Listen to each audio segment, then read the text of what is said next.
hay algo que me sorprende de Dios, y es que Él siempre nos sorprende, ¿sí? Él llega en los momentos más oportunos, pero parece ser que es el momento más delicado de nuestra vida, ¿verdad? Parece que si alguien te llama para pedirte ayuda, y más habiendo estado predicando durante este tiempo acerca de la ayuda de los unos a los otros y los cuidados de los unos a los otros, parece que siempre salimos corriendo a ayudar, ¿no? Pero a veces sucede que Dios espera, que Dios espera, que Dios espera. Y parece que llega en el último momento, parece que cuando ya no hay más alternativa, de repente el Señor aparece. De repente el Señor dice, estoy aquí. Yo creo, seguramente habrá más teorías sobre esto, pero creo que lo que Dios quiere dejar claro es que Él es el único, ¿verdad? Si nos acordamos de Gedeón, iban a la batalla, le quita su ejército, le deja apenas con 300 hombres, y aún así le dice, ni pelear vas a tener que, solamente vas a estar ahí y vas a ver que yo soy Dios. Y con el Señor, con nosotros, ocurre lo mismo. Ocurre lo mismo. A veces clamamos a Dios, y es cierto que a veces responde a la primera, pero otras veces parece que se hace esperar. Y llega en el momento en el que más tocados estamos. La frase tocado y hundido, pues la frase en la que estamos ya, el momento en el que estamos ya muy tocados y parece que casi hundidos, y de repente el Señor llega, nos tiende su mano y nos hace reconocer que Él es Dios. Hay momentos que necesitamos encontrarnos con Dios de una manera poderosa y de una manera sobrenatural, de una manera que nos inyecte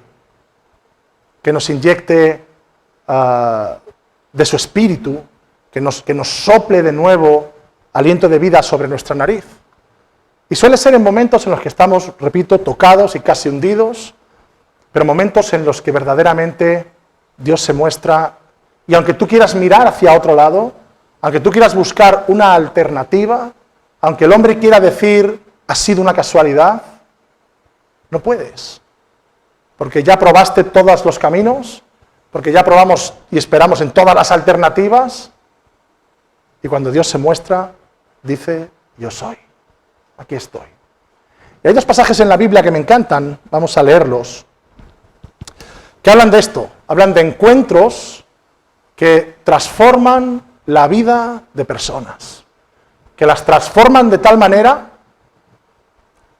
que a uno de ellos, Jacob, le fue cambiado hasta el nombre, Israel, y que fue el padre de las tribus de Israel. Su vida fue cambiada por completo. Y otra la vida de Pedro, un pescador, como tú y como yo, a veces duros de mollera, que Jesús tuvo que invertir tiempo, mucho tiempo en él, día tras día, enseñándole, hasta llegar a romper sus esquemas y tener un encuentro concreto con él, que años después, en una de sus cartas, el apóstol Pedro deja escrito una reseña acerca de aquel día que transformó su vida. Vamos a leerlo. Vente conmigo.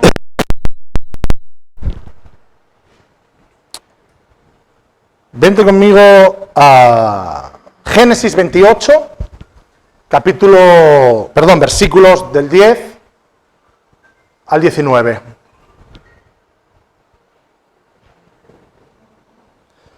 Sabemos de la historia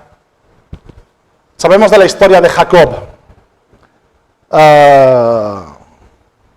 Este hombre era gemelo, nació en el vientre de su madre con otro bebé, que se llamaba Esaú, y estaban ya peleando dentro del vientre de su madre.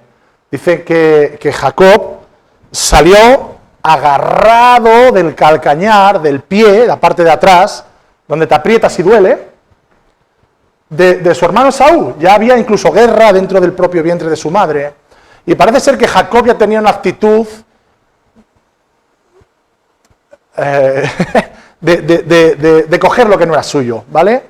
De hecho, sucedió algo, vamos a estar leyendo, y es que Jacob, de su hermano Esaú, porque como todos sabemos, le había quitado la primogenitura, ¿os acordáis? Lo que decimos normalmente, el plato de lentejas, has vendido por un plato de lentejas, bueno, la Biblia dice que era un guiso rojo, y entonces dice que Esaú vuelve del campo, Jacob estaba en casa, y le ve con tanto hambre que le dice, te daría lo que sea por ese guiso, que huele tan bien. Y Jacob le dice, ok, tu primogenitura. Tú eres el mayor, tú eres el que saliste primero, aunque yo me estaba agarrando porque era yo el que quería salir primero, te lo cambio. Y dijo, ok, el uno fue muy listo, muy avispado, Jacob. Y el otro fue un poco tonto, porque dejó su privilegio de primogénito. Sabemos que en aquella época el primogénito era el que prácticamente recibía la bendición del padre, se quedaba con las cosas, era un poco el descendiente bendecido, por decir así, del padre, ¿verdad? Entonces, Jacob le vende la primogenitura, después consigue con triquiñuelas que sea bendecido. Bueno, ya sabemos la historia, no quiero entrar ahí, si no estaríamos mucho tiempo. Y Esaú le persigue. Esaú está corriendo detrás de Jacob para ajustar cuentas de este asunto, para devolverle lo que le ha hecho, posiblemente para quitarle la vida, subyugarle a él, someterle, ¿vale? Entonces Jacob de Berseba y se fue a Harán, y llegó a un cierto lugar y durmió allí, puesto que se había hecho de noche, dice que el sol se había puesto, y tomó de las piedras de aquel paraje y lo puso a su cabecera, se hizo una almohada de piedras, y se acostó en aquel lugar, y soñó lo siguiente, y he aquí, dice, una escalera que estaba apoyada en la tierra, y su extremo tocaba en el cielo, y he aquí ángeles de Dios que subían y descendían por ella. Y he aquí el Señor estaba en lo alto de ella, el cual dijo, yo soy el Señor, yo soy Jehová, el Dios de Abraham, tu padre, y el Dios de Isaac. La tierra en que estás acostado te la daré a ti y a tu descendencia. Será tu descendencia como el polvo de la tierra y te extenderás al occidente, al oriente, al norte y al sur. Y todas las familias de la tierra serán benditas en ti y en tu simiente. He aquí yo estoy contigo y te guardaré por donde quiera que fueres y volveré a traerte a esta tierra porque no te dejaré hasta que haya hecho lo que te he dicho. Y despertó Jacob de su sueño. Parece interesante que este hombre está huyendo después de haber engañado a su hermano, después de haber engañado a su padre, está marchando de su propia tierra, tiene que marchar porque su hermano está detrás de él, quizás también por la vergüenza de lo que había sucedido. De hecho, sabemos que Jacob significa engañador. Se tiene que marchar de su propia tierra, posiblemente con su cabeza gacha, posiblemente roto su corazón, pensando que nunca más volvería, pensando que nunca más podría tener la honra de ser hijo de quien era. Y de repente Dios sale a su encuentro. Dios sale a su encuentro y le muestra un sueño. Ese sueño lo hemos visto, hemos leído, una escalera, ángeles subiendo y bajando de la tierra al cielo. Lo que Dios le estaba dando a entender era bien claro, era yo tengo relación con aquellos que en mí confían. Yo tengo relación con aquellos que me buscan. Me muestro, me me revelo. Hay conexión entre el reino de los cielos y la tierra. Y Jacob, que es lo que a mí me llama la atención, después de despertar de su sueño, dijo: ciertamente el Señor está en este lugar y yo no lo sabía. Ciertamente el Señor está en este lugar y yo no lo sabía. ¿Cuántas veces has pensado, ya no hay nada para mí? ¿Cuántas veces has pensado, con lo que he hecho, con la que he preparado, con lo que ha sucedido, con cómo me he comportado, aquí se terminó? Aquí se terminó mi relación con el Señor. Aquí se terminó mi vida espiritual. ¿Cómo voy a ser capaz de levantar mi cabeza? Y de repente Dios te sale al encuentro y tú te quedas sorprendido y dices: no lo merecía, pero el Señor estaba aquí. Y no solamente no lo merecía, es que no lo sabía. Es que ni me había imaginado que Dios iba a venir a mi encuentro. Todos sabemos después lo que sucede. Dice que tuvo miedo y que dijo: cuán terrible es este lugar, no es otra cosa que casa de Dios y puerta del cielo. Y se levantó Jacob de mañana y tomó la piedra que había puesto por cabecera y la alzó por señal y derramó aceite encima de ella y llamó el nombre de aquel lugar Betel. Aunque dicen que Luz era el nombre de aquel lugar, pero él le llamó Betel. Betel significa casa de Dios y puerta del cielo.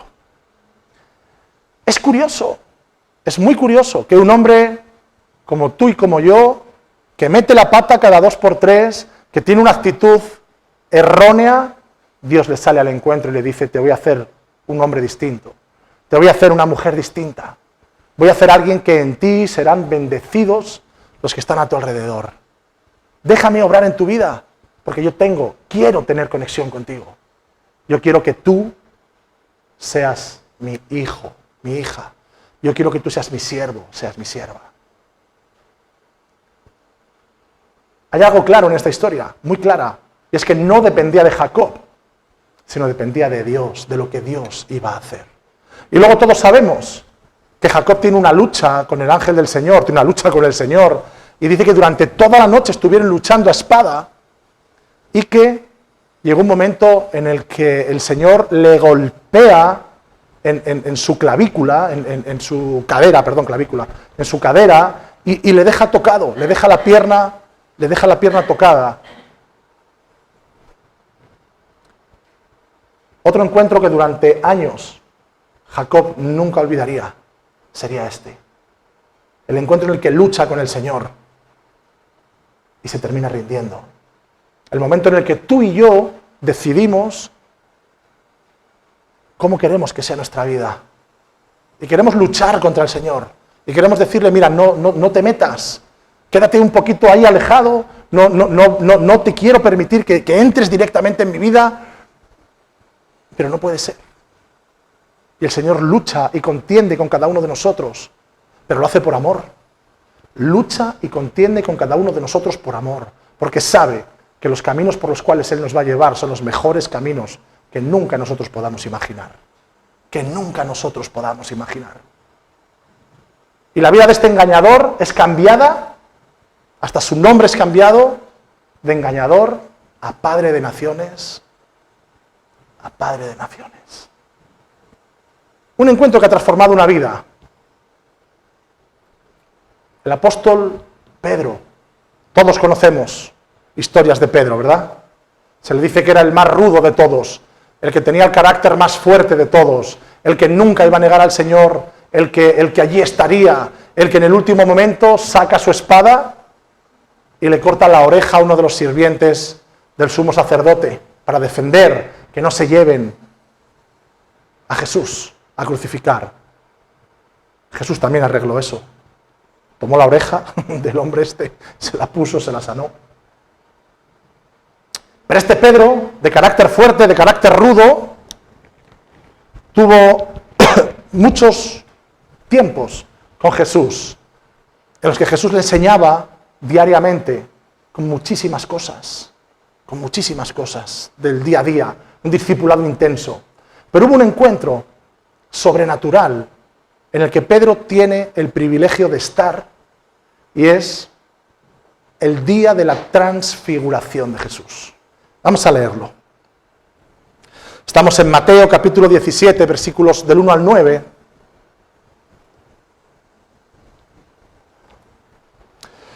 Y dice lo siguiente: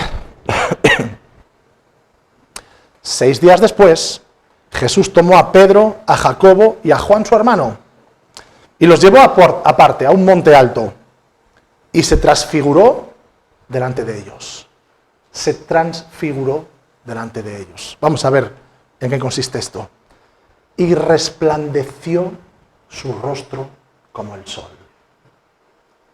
Sus vestidos se hicieron blancos como la luz.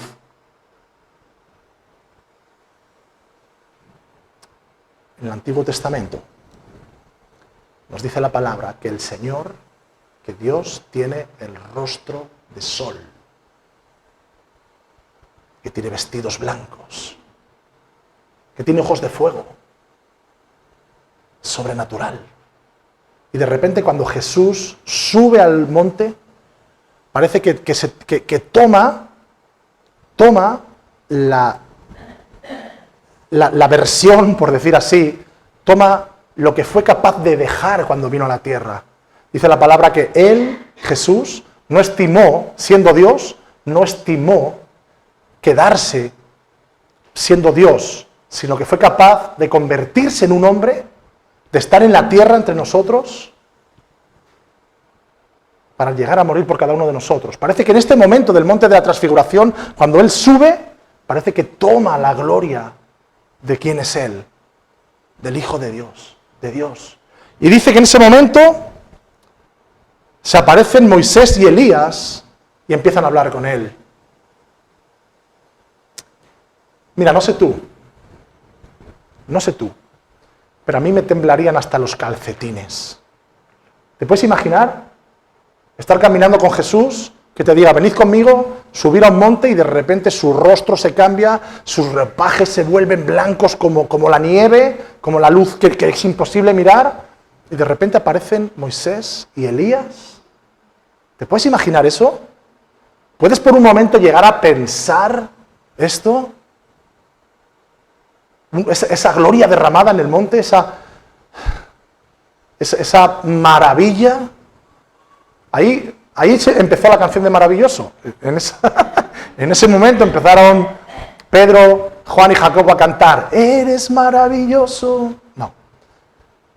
Pero tuvo que ser un momento maravilloso de mostrar la gloria de Dios de una manera sobrenatural e increíble. Dime si este encuentro no tuvo que marcar la vida de estos 3 hombres que estaban con ellos. Tuvo que marcar la vida de una manera increíble. Si tenían alguna duda, tuvo que ser resuelta. Si tenían algún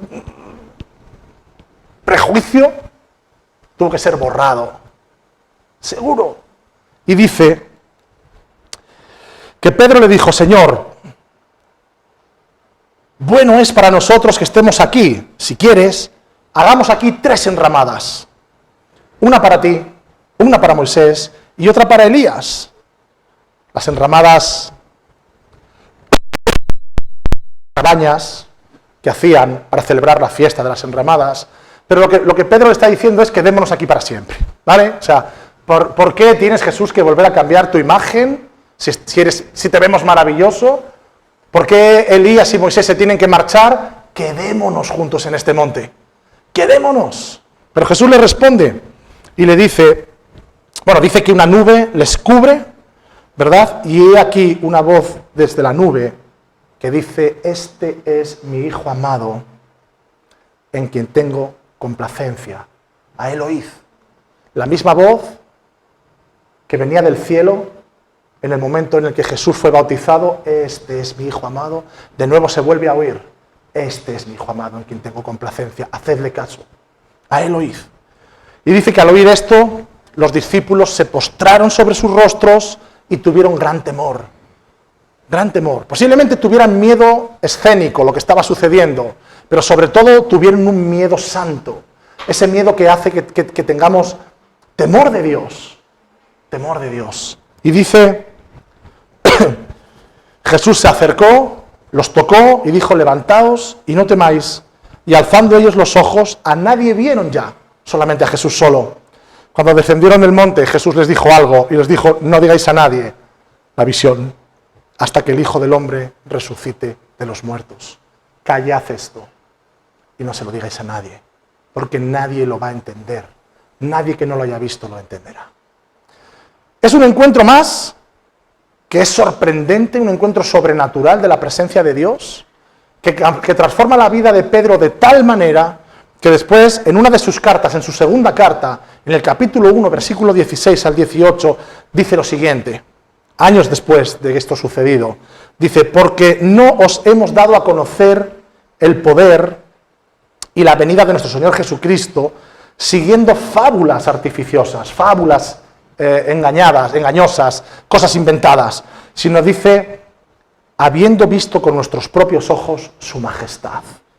Dice Pedro, esto es lo que os estamos contando, no cosas inventadas, sino cosas que vimos con nuestros propios ojos, vimos su gloria, dice, pues cuando Él recibió de Dios Padre honra y gloria, dice, le fue enviada desde la magnífica gloria una voz que decía, este es mi Hijo amado, en el cual tengo complacencia. Y nosotros oímos esta voz que venía del cielo cuando estábamos con Él en el Monte Santo. ¡Wow! A Pedro no se le ha olvidado ese encuentro.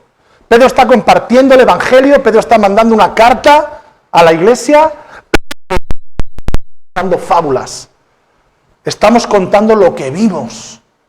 Le vimos muerto. Vimos la piedra corrida de la tumba. Le vimos resucitado. Incluso nos dijo, meted la mano en mi costado. Meted la mano en las heridas de mis manos, en las heridas de mis pies. Eso es lo que vimos, esto es lo que contamos. Y vimos su gloria. Vimos su gloria como la del unigénito, el único Hijo de Dios. Cuando la voz dijo, este es mi Hijo amado, cuando estábamos con Él en el Monte Santo. Si lo parafraseamos, diríamos, vimos y oímos esta voz del cielo el día de la transfiguración. Eso es lo que está diciendo. A Pedro no se le olvidó jamás lo que vio. No sé cómo estás, no sé lo que pasa por tu corazón, pero sí sé que cuando el Señor viene, sopla nuevas fuerzas, transforma, cambia, inyecta, impulsa y transforma. Hace unos cuantos años estuve en una de estas reuniones donde los extranjeros cantaban maravilloso. Estábamos en Suiza y te voy a ser lo más sincero que pueda. Estábamos en Suiza, estábamos teniendo varias reuniones, distintos clubs cristianos. Teníamos una conferencia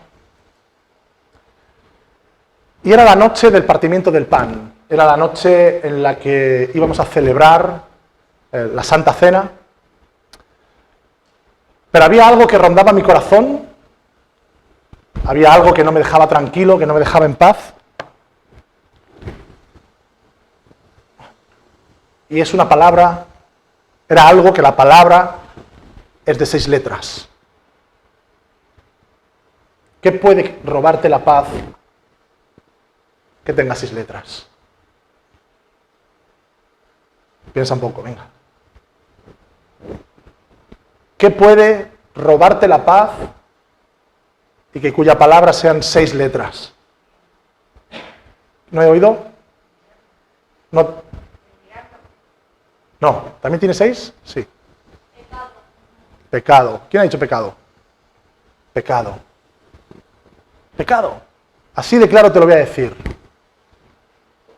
Estaba en desorden. Había pecado en mi corazón. Había cosas que no había puesto delante de Dios. Había actitudes como las que tú tienes, como las que yo tengo, pero que no las había puesto delante de Dios.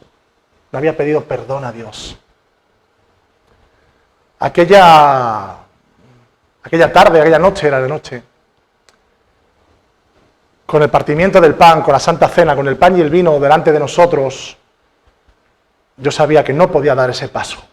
Sabía que no podía avanzar, que no podía pasar adelante, tomar del pacto, tomar de la Santa Cena, sin tener ese temor santo de Dios. Me puse de rodillas y empecé a orar al Señor. Empecé a orar a Dios y a pedirle su perdón, que necesitaba encontrarme con Él. Necesitaba tener un encuentro como el que tuvo Jacob y tener un encuentro como el que tuvo Pedro, algo que transformara mi vida una vez más y me ayudara a continuar. Y mientras estaba de rodillas, mientras estaba orando, se vino una imagen a mi cara. Y se vino la imagen de mi padre. Vi a mi padre. Y fue la forma en la que Dios me dijo, me dio a entender que Él era mi padre. Fue la forma, mostrándome a mi padre de la tierra, Dios me dio a entender que Él era mi padre. Y ahí empezó unos 20 minutos de transformación. Me eché a llorar y empecé a pedirle a Dios que necesitaba escuchar su voz. Empecé a pedirle a Dios que necesitaba entender en una dimensión mayor, que Él era mi padre y que yo era su hijo. Y recuerdo que ahí de rodillas, con lágrimas en mis ojos, le pedí algo al Señor y le dije, necesito escuchar tu voz. Necesito escuchar tu voz. Y le pedí algo. Le dije que si Él quería mostrarme en una mayor dimensión que era mi padre, que me lo dijera. Que me lo dijera. Que yo necesitaba escuchar esas palabras. Tú eres mi hijo amado. Tú eres mi hijo amado. 5 palabras. Tú eres mi hijo amado. No estaba para nada tratando de pedirle a Dios mi momento de gloria en el monte. No estaba para nada pidiéndole al Señor mi momento de fama el día del bautismo y se abrían los cielos. Estaba necesitando escuchar de Dios, tú eres mi hijo amado, te perdono, te perdono. Vinieron algunas personas a decirme, venga, levántate, vamos a... Y yo dije, no puedo, no puede ser. Yo necesito algo de Dios. Y de pronto vino la traductora, Johanna, una chica suiza, que habla, si no recuerdo mal, 7 idiomas, habla alemán,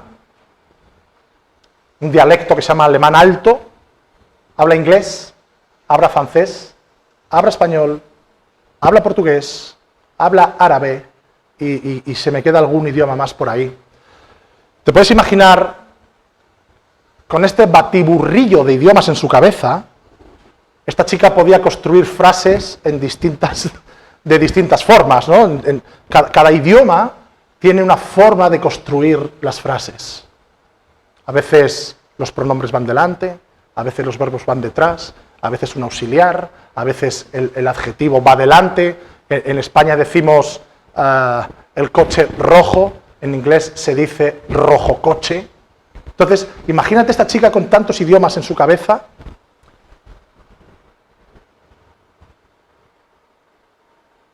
Se acerca y me dice, ¿qué te pasa? Y yo le digo, necesito algo de Dios. Necesito algo de Dios. Venga, ponte de pie, vamos. No puedo, necesito algo de Dios. Necesitaba escuchar la voz de Dios diciendo, tú eres mi hijo amado, te perdono. En aquel momento pasó por allí un amigo mío, Shampoo, uno de los pastores de este movimiento motorista, un hombre suizo. Este hombre se acerca empieza a orar por mí y cuando termina me dice, vamos, y le digo, no, no puedo. ¿Qué pasa? Digo, necesito escuchar a Dios. En ese momento este chico para de hablarme, pone sus manos encima de mí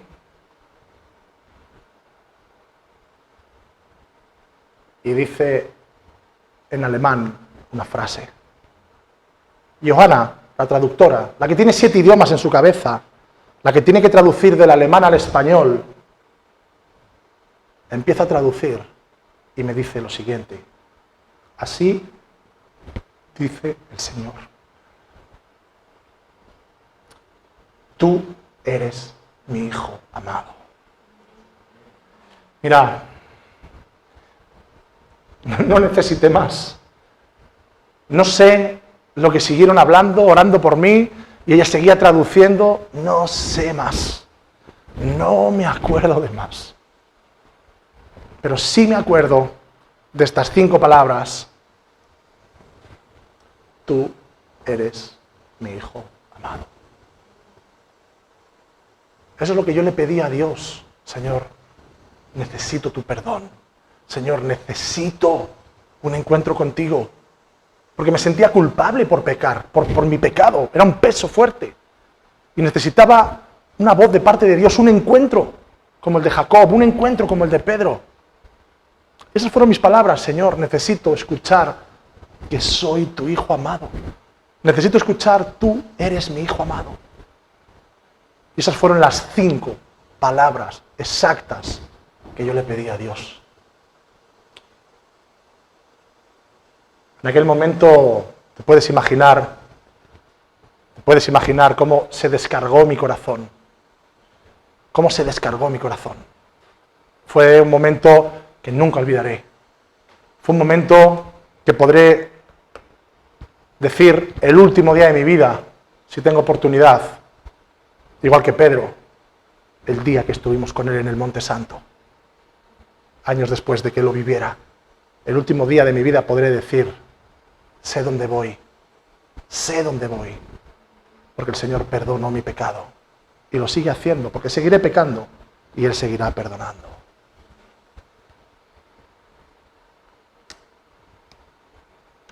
¿Qué quiero transmitir con esto?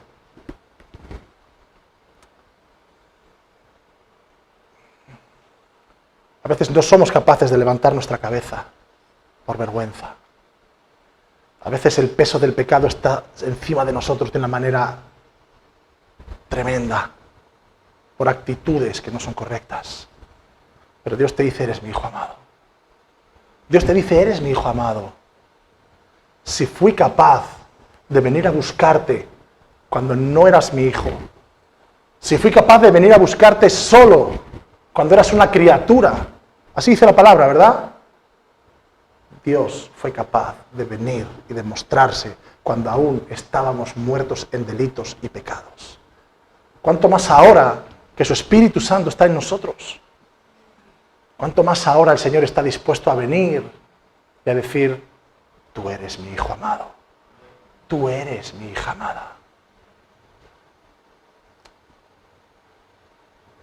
Si te encuentras así, ya sabes dónde está la solución. Ya sabes dónde está la solución. Esta semana mandé un mensaje a alguien que me repetía una y otra vez, Isaías 60. Levántate y resplandece, porque sobre ti ha venido la luz del Señor. Levántate y resplandece, porque sobre ti ha venido la luz del Señor. Esa es la promesa que Dios te da. Levántate y resplandece. Levántate y resplandece. Sé un espejo de la gloria de Dios. Y si no hay nada que te oprime, si no estás pasando momentos de dificultad, momentos de tristeza, momentos de pecado, no digas este mensaje no es para mí. Porque tener búsqueda y encuentros con Dios cada día es lo que necesitamos. Es lo que necesitamos. No sé si alguna vez has tenido un encuentro así con el Señor. el de Pablo, perdón, el de Pedro, el de Jacob, el de Pablo cuando se queda ciego y en shock en el camino de Damasco, lo que acabas de escuchar, lo que muchos otros pueden contarte, pero eso es lo que Dios te ofrece. Dios te ofrece extender una escalera entre tu corazón y su corazón y que el reino de los cielos te sea revelado. Ese es el reino de Dios. Esa es la relación que Dios quiere contigo. Esa es la relación que Dios quiere conmigo. No quiere única y exclusivamente un sistema. Lo que Dios te está diciendo es, quiero tener un encuentro contigo. Lo que Dios te está diciendo es, yo quiero que tú experimentes que eres mi hijo amado. Que eres mi hijo amado. ¿Cuántos necesitan un encuentro con el Señor? Es una pregunta. Abro interrogación. ¿Cuántos necesitan un encuentro con el Señor? Y cerramos interrogación. Necesitamos encuentros con Dios. Necesitamos disfrutar de Él. Lo necesitamos.